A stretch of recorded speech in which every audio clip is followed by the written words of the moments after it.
Konsep dasar ilmu sejarah dan manfaat mempelajari sejarah. Yang pertama ada kehidupan manusia dalam ruang dan waktu. A. Manusia. Dalam peristiwa sejarah, manusia berperan penting. Oleh karena itu, dalam mempelajari sejarah, kita mempelajari sejarah manusia, bukan sejarah alam atau hewan. Manusia merupakan makhluk sosial sehingga manusia membutuhkan manusia lain untuk memenuhi kebutuhan hidupnya. Hubungan kerja sama antar manusia dalam memenuhi kebutuhannya masing-masing inilah yang kemudian melahirkan peristiwa-peristiwa penting dan unik. Peristiwa yang oleh manusia setelahnya disebut sebagai sejarah. Selanjutnya ada konsep ruang dan waktu. Ruang merupakan tempat terjadinya berbagai peristiwa alam, peristiwa sosial, dan peristiwa sejarah dalam proses perjalanan waktu. Konsep ruang tidak bisa dipisahkan dari tempat, area, kawasan, dan keberadaan. Dalam sejarah, konsep ruang berkaitan dengan aspek geografis atau tempat terjadinya peristiwa. Keberadaan unsur ruang akan mempermudah pemahaman tentang suatu peristiwa. Secara denotatif, waktu dapat diartikan sebagai satu kesatuan, seperti detik, jam, hari, minggu, bulan, tahun, dan abad. Waktu dapat dipahami sebagai sebuah kesempatan atau peluang. Menurut Kamus Besar Bahasa Indonesia, waktu merupakan seluruh rangkaian saat ketika proses, pembuatan, dan keadaan berada atau berlangsung. Konsep waktu dalam sejarah erat kaitannya dengan peristiwa masa lalu, masa kini, dan masa yang akan datang. Selanjutnya adalah aktivitas manusia dalam ruang dan waktu. Aktivitas manusia seperti makan, tidur, bekerja, dan belajar berada di suatu tempat dalam suatu waktu. Pada pagi hari, pelajar pergi belajar ke sekolah, para petani bekerja di sawah atau ladang, dan para pegawai pergi bekerja di kantor. Aktivitasnya adalah belajar dan bekerja. Ruangnya adalah sekolah, sawah atau ladang, dan kantor. Waktunya di pagi hari.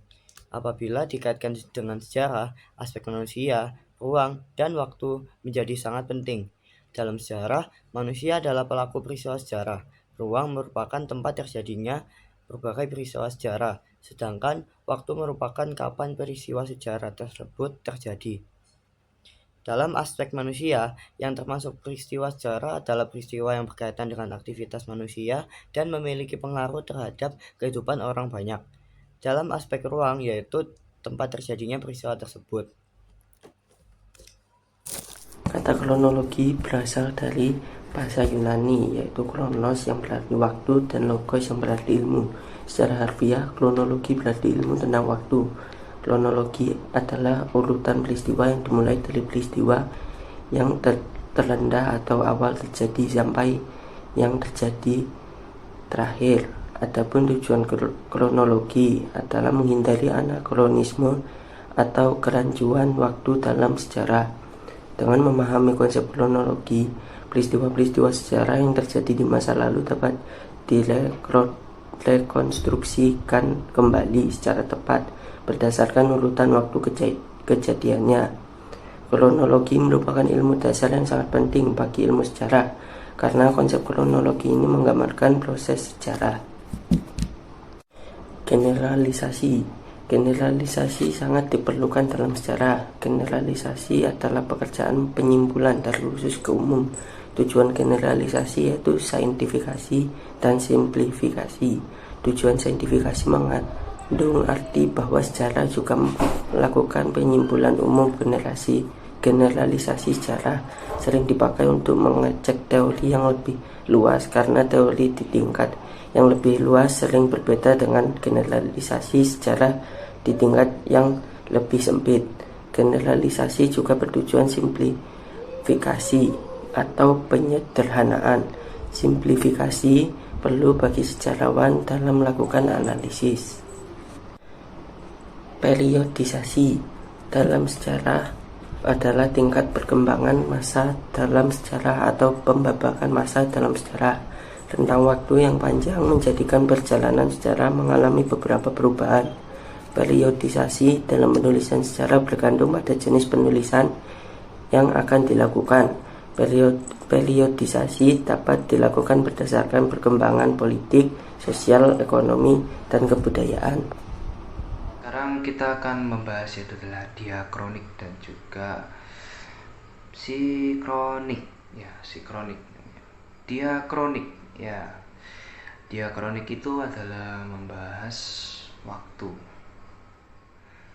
Jadi untuk lebih jelasnya yaitu saya akan mengambil dari LKS, yaitu seorang ilmuwan sejarah Indonesia. Ya, mohon maaf karena ada bunyi samping. Oke, saya ulangi lagi.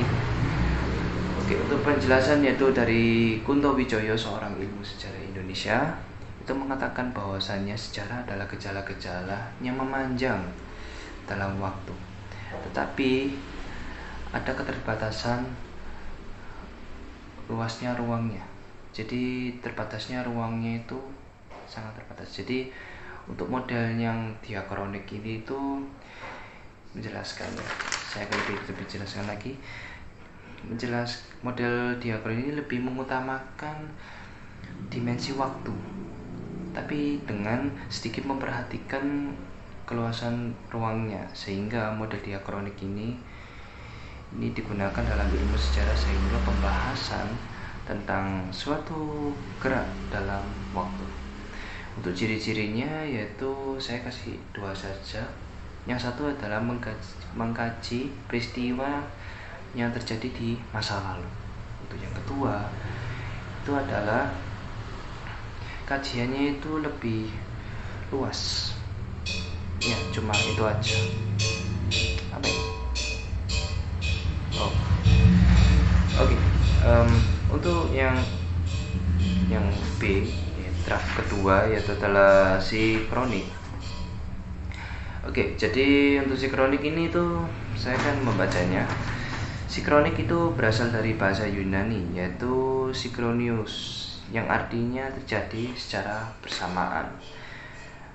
Oke, ini saya ambil dari LKS juga, yaitu adalah dalam buku penjelasan sejarah, orangnya sama lagi, Kunto Wijoyo, menjelaskan bahwa konsep sikronik mengutamakan penggambaran yang meluas dalam ruang dan tidak terlalu memikirkan dimensi waktunya. Jadi memang menjelaskan tentang peristiwanya benar-benar itu tanpa memikirkan dimensi waktunya yang terjadi. Ya, memang seperti itu. Untuk berikut yaitu adalah aspek-aspek yang perlu dicermati dalam cara berpikir sikronik. Oke, saya kasih 2 juga ya, panjang soalnya. Yang pertama yaitu adalah menjelaskan struktur dan juga fungsi dari setiap unit di dalam kondisi statis. Untuk yang kedua yaitu adalah menguraikan kehidupan masyarakat secara deskriptif dengan menjelaskan bagian per bagian. Oke, jadi itu adalah diakronik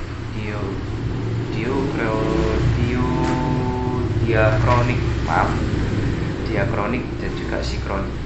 Untuk selanjutnya yang terakhir yaitu adalah perpaduan cara berpikir diakronik dan sikronik dalam sejarah.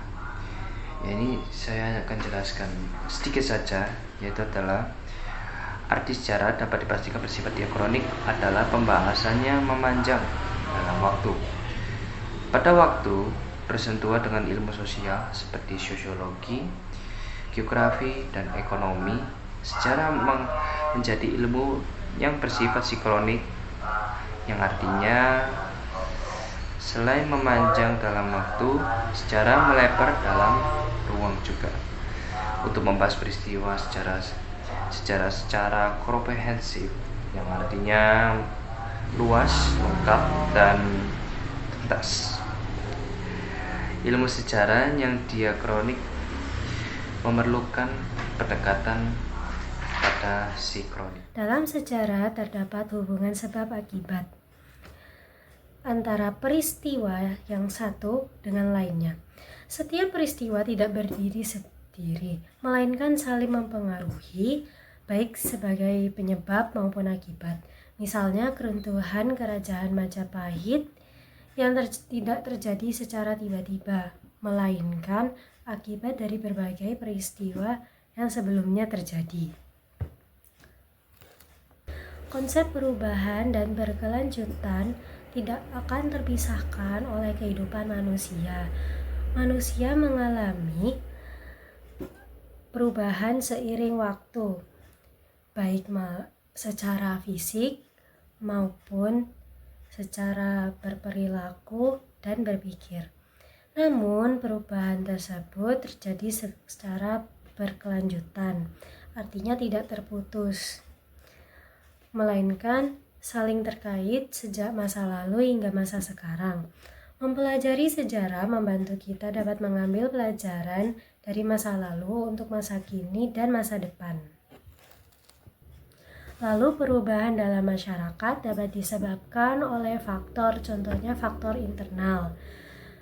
Yang memicu faktor internal adalah pertama perubahan penduduk, yaitu bertambah atau berkurangnya jumlah penduduk dalam suatu masyarakat akibat kelahiran, kematian, atau perpindahan, transmigrasi ataupun urbanisasi. Contohnya adalah perpindahan penduduk dari Jawa ke Kalimantan. Lalu selanjutnya yaitu penemuan baru yang muncul dari kebutuhan manusia seperti alat, barang, dan jasa untuk memenuhi kebutuhannya. Penemuan itu dibagi menjadi dua jenis, yaitu discovery sama invention. Dan juga ada toko-tokonya yaitu Ralph, lalu Harrison, Dickson, Hobart, Barnett, dan Pasudi Suparlan yang memberikan pandangan mengenai bagaimana discovery dan invention berkontribusi dalam perubahan masyarakat. Selanjutnya yaitu konflik dalam masyarakat, yaitu pertentangan nilai, norma, atau kepentingan yang bisa menimbulkan perubahan sosial besar. Misalnya konflik politik antara kelompok konservatif dan liberal di Belanda yang akhirnya berdampak pada sistem sosial di Indonesia, seperti dihapuskannya tanam paksa. Lalu yang terakhir, pemberontakan atau revolusi, seperti revolusi Indonesia pada 17 Agustus 1945 yang menyebabkan perubahan besar pada struktur pemerintahan, sosial, politik, dan ekonomi dari sistem kolonial ke pemerintahan nasional. Dengan demikian, sejarah tidak hanya mencatat peristiwa masa lalu, tetapi juga menunjukkan proses perubahan dan kesinambungan yang terus berlangsung dalam masyarakat. Memahami sejarah memungkinkan kita untuk memahami dinamika sosial dan mempersiapkan diri menghadapi perubahan di masa depan. Untuk poin yang kedua, yaitu faktor ekstern. Faktor ekstern merupakan faktor penyebab perubahan yang berasal dari luar masyarakat. Adapun faktor ekstern penyebab perubahan dalam masyarakat, antara lain perubahan lingkungan fisik dan pengaruh kebudayaan asing. Untuk perubahan lingkungan fisik sendiri dipicu oleh bencana alam seperti gempa, banjir, atau letusan yang memaksakan masyarakat pindah dan mengubah tatanan hidupnya. Untuk pengaruh kebudayaan asing terjadi akibat hubungan antar budaya yang menyebabkan akulturasi atau asimilasi. Contohnya, masuknya pengaruh Hindu-Buddha dan Islam. Selanjutnya, yaitu faktor penghambat perubahan. Perubahan sosial dapat terhambat karena 1. Kurangnya hubungan dengan masyarakat lain, 2. Sikap masyarakat yang sangat tradisional, 3. Adanya kepentingan yang tertanam kuat dari kelompok tertentu, 4. Prasangka dan ketakutan akan kegoyahan integrasi sosial.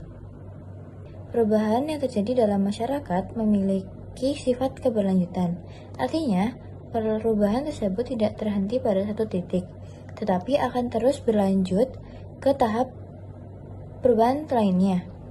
Sifat perubahan bersifat berkelanjutan, tidak berhenti pada satu titik, tetapi terus berjalan dari masa lalu ke masa depan.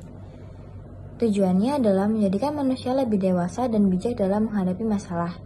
dan mencangkup semua unsur kebudayaan, kesenian, ilmu pengetahuan, dan teknologi. Manfaat belajar sejarah. 1. Dapat memberikan pemahaman bahwa orang-orang pada masa lalu mungkin tidak memiliki nilai yang sama seperti yang kita miliki saat ini. Pemahaman tentang masa lampau akan membantu kita untuk menghindari kesalahan agar tidak terulang pada masa kini dan masa mendatang. 2. Mendapat memahami memori dan tradisi yang diwariskan oleh generasi sebelumnya ke generasi mendatang, hingga bagaimana sejarah membentuk kondisi kita saat ini. 3. Dapat mengembangkan kecakapan ilmiah seperti mencari sumber, heuristik, memilih sumber verifikasi, dan menganalisis sumber sejarah, interpretasi. 4. Dapat menjelaskan bagaimana manusia dan tindakan mereka mungkin dipengaruhi oleh situasi politik atau masalah ekonomi atau kondisi geografi.